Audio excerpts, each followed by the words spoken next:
Lagi-lagi kita dipertontonkan dengan sifat ya aparat penegak hukum yang begitu busuk menurut saya dan sangat bobrok perilakunya, tidak memegang kode etik perilaku dalam hal menjalankan tugasnya. Jika itu betul-betul terjadi, saya sempat tonton videonya korban itu yang menyatakan dia diperas, ditakut-takuti. Saya kira ini kejahatan luar biasa. Aparat penegak hukum tidak boleh melakukan seperti itu. Kenapa harus hukum acara harus ada? Ya karena supaya melindungi hak-hak hukum. Mau dia pelaku sekalipun tetap harus dilindungi hak-hak hukumnya. Tentu sesuai dengan norma-norma yang berlaku.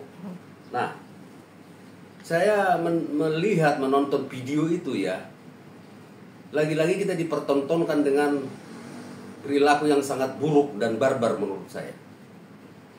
Apalagi kalau itu terjadi di ibu kota metropolitan Jakarta ya, kalau saya tidak salah di Tangerang kejadian itu ya. Betul. Itu luar biasa loh. Saya kira oknum-oknum seperti ini harus segera dibasmi, dipecat. Tidak boleh dibiarkan. Jangan sampai masyarakat itu menganggap ada di Gium itu no viral no justice. Masa harus terkenal dulu, harus viral dulu, baru penegakan hukum itu berjalan? Itu nggak boleh. Saya minta kalau ini benar-benar terjadi, tentu kita harus memegang ajas presumption of innocence ya. Sepanjang korbannya itu bisa membuktikan dan alat buktinya itu ada, silakan dilaporkan ke jaksa pengawas kalau itu oknum jaksa. Nah kalau hakimnya juga terlibat di situ, jelas ada Badan Pengawasan Mahkamah Agung dan Komisi Yudisial. Belum lama juga ada kasus yang di Surabaya itu yang dibebaskan itu. Sekarang muncul lagi yang seperti ini. Ini apa? Mempertontonkan apa semua gitu loh. Terlepas daripada apa yang dilakukan secara material oleh para pelaku itu, ini tidak boleh. Sangat tidak boleh. Sebenarnya jajaran Kejaksaan Agung tidak henti-henti membuat aturan mencegah adanya perilaku-perilaku seperti ini. Dan jangan hanya kode etik, proses secara pidana, karena itu sudah terpenuhi unsurnya pemerasan dan tidak pidana korupsi, apalagi disertai dengan ancaman itu. Tidak boleh itu. Saya melihat juga rekan kuasa hukumnya sudah membuat laporan. Saya setuju, kita dukung, kita kawal. Ini nggak boleh terjadi sampai kapanpun. Apalagi saya dengar orang yang menyebarkan, yang memproduksi menyebarkan, konon katanya lebih ringan hukumannya. Wah ini apa lagi ini? Itu loh, dagelan apa ini? Katakanlah dia terlibat kalau itu terjadi. Tetapi kan semestinya nggak boleh terlalu jauh itu penjatuhan hukuman itu. Hakimnya juga perlu diperiksa itu. Apalagi kalau dia masih di bawah umur kan tentu ada undang-undang diversi. Itu harus diterapkan juga. Jadi sikat sampai habis itu. Saya pernah melaporkan oknum-oknum jaksa seperti itu. Disikat kok sama Kejaksaan Agung. Hanya saja memang kalau kita tidak continue, tidak gas terus, itu akan kendor. Kita cegah itu sampai kapanpun. Ya kalau kita mengacu kepada perbuatan itu kan jelas ada Undang-Undang Informasi dan Transaksi Elektronik.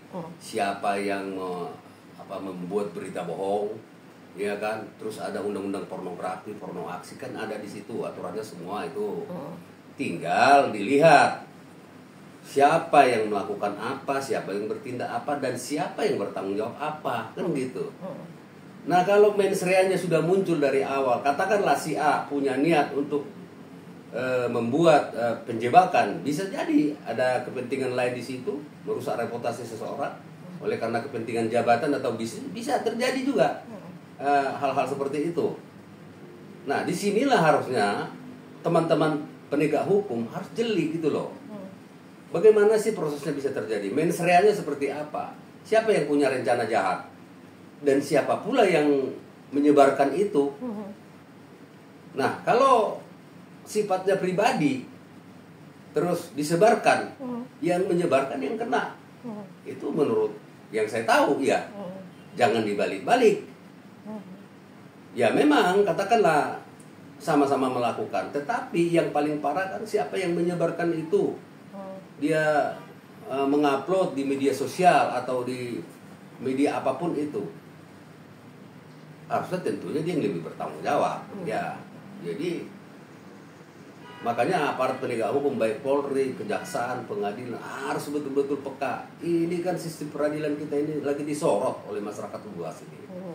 Jangan sampai hal-hal yang baik lembaga sudah buat semua terdegradasi oleh karena ada perilaku oknum. Banyak kok aparat penegak hukum yang berperilaku baik dan patut itu, tapi masih banyak juga yang berperilaku barbar seperti ini. Makanya jangan dilindungi dong.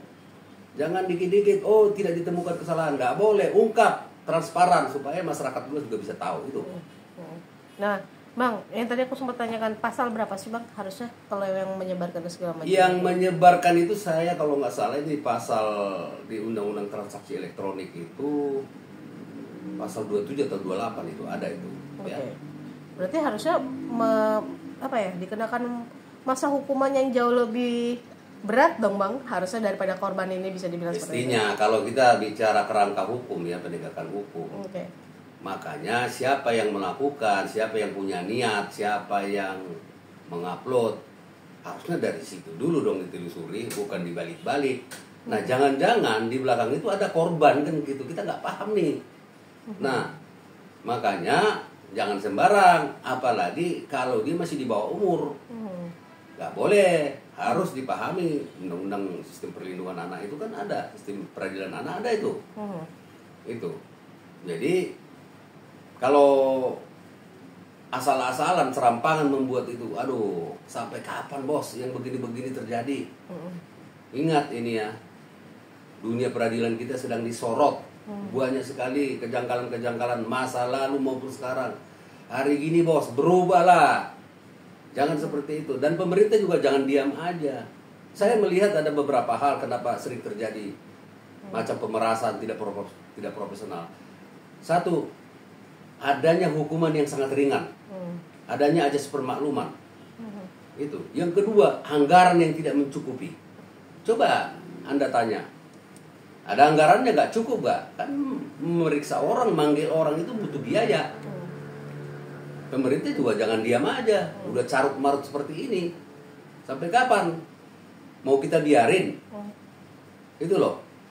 Jadi pemerintah juga harus bertanggung jawab dalam hal ini, bukan hanya para penegak hukum, karena sumbernya dari sana juga, pembiayaannya dari mana, dari situ kan. Mereka menggunakan pagu anggaran masing-masing satuan kerja kan gitu. Itu ya. Jadi pengalaman saya juga, kalau itu tidak digas terus, digaspol, tidak dimonitor terus, tidak dicerewetin, menguap sendiri kebanyakan. Banyak itu oknum-oknum saya laporkan kok. Baik polisi, jaksa dan hakim saya laporkan tuh. Itu loh. Kita masih semangat aja, kita datangin terus aja masih mandek. Apalagi nanti dibiarkan seperti ini. Gak boleh itu, basmi sampai ke akar-akarnya itu. Dia kan sudah bersumpah menurut agama dan kepercayaan masing-masing menjalankan tugasnya dengan baik itu. Nah, apalagi kalau melakukan pemerasan dengan fantastis seperti itu. Gila itu menurut saya. Nekat itu. Nah, pecat aja sekalian. Betul. Iya, sudah jelas kalau dia melanggar etik, ancamannya itu 3 bulan maksimum 1 tahun, dicabut itu kewenangannya. Kalau saya bilang ini bukan hanya standar norma etik lagi.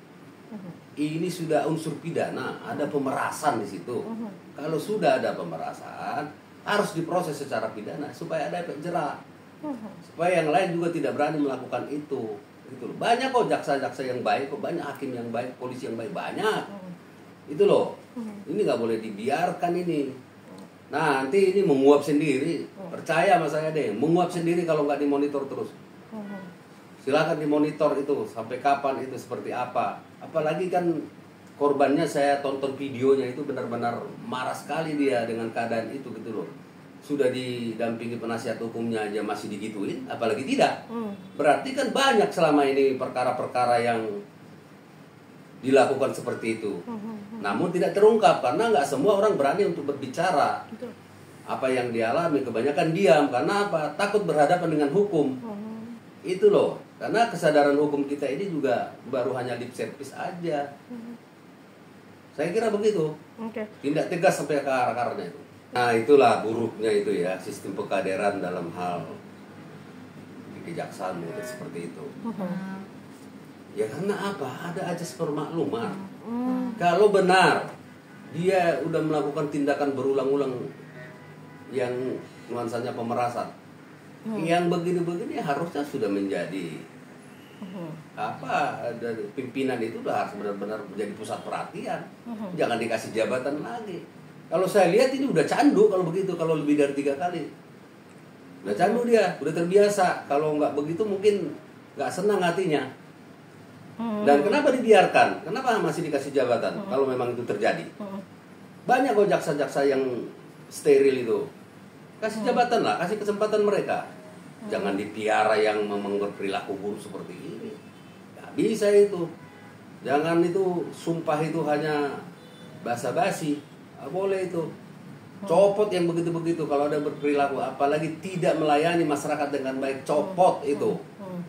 Dan saya kira bukan hanya jaksa yang bertanggung jawab di sini. Kepala seksi dan kajarinya juga perlu itu diperiksa itu oleh jajaran pengawasan itu. Kan ada bagian pengawasan. Jamnya ada. Saya kira mereka kalau nggak kita laporin nggak tahu. Itu loh. Dan jangan ada semangat untuk melindungi teman. Saya melihat ada seperti itu, pola-pola seperti itu kok. Nggak tahu kenapa itu terjadi. Nah karena apa? Hukumannya nggak tegas, dimaklumin. Kalau saya berpendapat, jika ada oknum-oknum yang sudah pernah melakukan terjadi, jangan pernah kasih jabatan lagi. Bila penting nonjokkan itu, cabut itu dia punya kewenangan. Itu mungkin dari saya. Ya, kita kasih dukungan sepenuhnya, full speed kepada korbannya itu, Bu Yuyun ya. Kalau memang betul, apalagi ada bukti-buktinya, gas. Lakukan. Saya melihat mereka sudah melakukan pelaporan, tongkrongin terus, jangan sampai hilang itu alat buktinya. Kita dukung korban itu. Seperti apa nanti penyelesaiannya, jangan pernah kendor. Dan jangan sampai ada lagi korban-korban seperti ini. Tidak boleh. Jangan merusak tatanan hukum yang sudah bagus. Mungkin dari saya itu, saya himbau kepada siapapun yang merasa pernah jadi korbannya aparat penegak hukum, silakan bikin laporan. Kita siap bantu. Jadi jangan lupa untuk subscribe Cumi Cumi. Ditekan ya tombol lonceng merahnya.